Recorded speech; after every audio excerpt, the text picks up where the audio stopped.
नमस्ते, जय श्री कृष्णा दोस्तों। किशोरी क्रिएशन से मैं सपना शर्मा आप सभी का हार्दिक स्वागत करती हूँ आपके अपने चैनल पर। दोस्तों आज के वीडियो में मैं आपके लिए तारा भोजन के व्रत की जो है क्या विधि होती है, साथ ही इसका उद्यापन जो है कैसे किया जाता है। तो आप चाहे सादा कार्तिक व्रत करें या फिर तारा भोजन व्रत करें, ये दोनों ही व्रत जो है शरद पूर्णिमा से शुरू किए जाते हैं। यदि किसी कारणवश अगर आप यह शरद पूर्णिमा से शुरू नहीं कर पाते हैं तो आप करवा चौथ से भी इन व्रत कार्तिक मास के इन व्रतों का नियम ले सकते हैं। कार्तिक मास में या तो कार्तिक स्नान करें या तारा भोजन का नियम लें या किसी और भी अन्य व्रतों का आप नियम लेते हैं तो उसके लिए आप जो है सुबह ब्रह्म मुहूर्त में तारों की छांव में उठ करके ही स्नान करें। उसके बाद में जो है आप स्नान करने के बाद में बड़, पीपल, केला, पथवारी, तुलसी, आंवला, इन सब के इन सभी वृक्षों पर दीपक जलाएं, इनकी पूजा करें और इन सभी की जो है परिक्रमा करें। फिर आप कार्तिक मास महात्म में सुने, कहानियां सुने। तो अगर आप इतना नियम भी ले लेते हैं और कार्तिक मास में पूरे महीने व्रत भी नहीं कर पाते हैं, सिर्फ आप इतना ही नियम स्नान का और इन सब के पेड़ पौधों की पूजा का और परिक्रमा का, कथा, कहानी और महात्म्य का नियम ले लेते हैं, तब भी आपको जो है पूर्ण कार्तिक स्नान का फल मिलता है।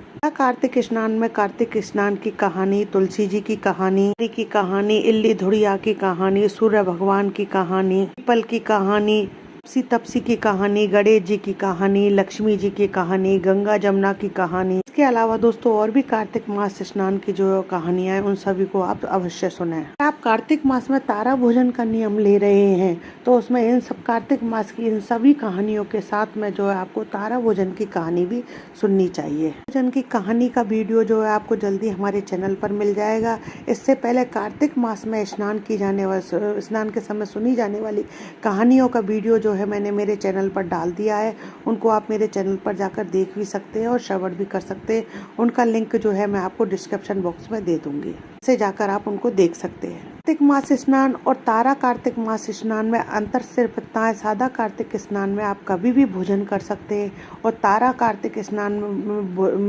में जो है भोजन में जो है आप व्रत में जो है आप शाम के समय तारों को देख करके और उनको अर्घ देकर उनकी पूजा करके ही आप व्रत का पालन करते हैं। दोनों ही व्रतों में जो है सुबह शाम दीपक अवश्य जलाना चाहिए। आप सादा कार्तिक स्नान करें या फिर तारा भोजन व्रत करें, का नियम दोनों का ही जो है 3 साल का लिया जाता है। अगर आप 3 साल का नहीं ले सकते तो 1-1 साल करने के बाद में उसमें आप उद्यापन कर सकते हैं। सादा कार्तिक उद्यापन की विधि जानते हैं। सादा कार्तिक स्नान में जो है आप पूरे कार्तिक के महीने में सुबह जल्दी स्नान करके पूरे नियमों का पालन करते हुए कथा कहानी सुने, महात्म में सुने और लास्ट में जो है पचवी कम करने के बाद में आप राई दामोदर का रूप में 1 या 2 या फिर जितनी आपकी सामर्थ्य हो, जितने जोड़े जमा पाए, नहीं तो 1 जोड़ा तो बिल्कुल कंपलसरी है। राई दामोदर के नाम से 1 जोड़ा अवश्य जमाएं। उनको वस्त्र, आभूषण अपनी सामर्थ्य के अनुसार दान दक्षिणा दें। दोस्तों इस तरीके से जो है सादा कार्तिक मास का उद्यापन किया जाता है।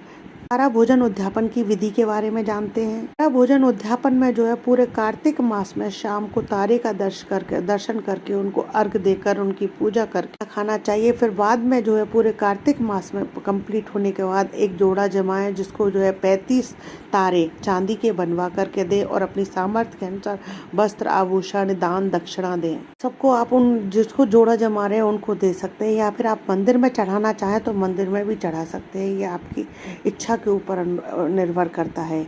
और जोड़ा जो है आप अपनी श्रद्धा के, अपनी सामर्थ्य के अनुसार 1, 2, 3, 5 जितने भी जमाना चाहे उतने जमाएं। इसके अलावा आप दोनों ही व्रतों में जो है राई की कहानी का नियम भी लें। यदि पूरे कार्तिक के महीने में आपने राई की कहानी सुनी है तो उद्यापन में लास्ट में 1 कटोरी में राई और 1 ब्लाउज पीस और श्रृंगार का सामान लेकर के उसे भी मंस करके मंदिर में चढ़ाएं या फिर आप जिसे जोड़ा जमा रहे हैं उसे भी दे सकते हैं। और इतना जरूर ध्यान रखें कुछ में दक्षिणा अवश्य रखें। तो दोस्तों इस तरीके से जो है सादा कार्तिक स्नान और तारा भोजन व्रत उद्यापन किया जाता है। आशा करती हूँ आपको मेरे द्वारा दी गई जानकारी अच्छी लगेगी। यदि मेरा ये वीडियो पसंद आए तो प्लीज़ मेरे वीडियो को ज़्यादा से ज़्यादा लाइक और शेयर कीजिए। यदि आपने अभी तक मेरे चैनल को सब्सक्राइब नहीं किया है तो उसे सब्सक्राइब करना ना भूलें। पास ही में बेल आइकन को दबाएं जिससे मेरे आने वाले हर नए वीडियो का नोटिफिकेशन आपको मिल जाए। हिंदू धर्म, रीति रिवाज, कथा कहानी जानने के लिए मेरे चैनल पर बने रहने के लिए बहुत बहुत धन्यवाद। जय श्री कृष्णा दोस्तों। राधे राधे।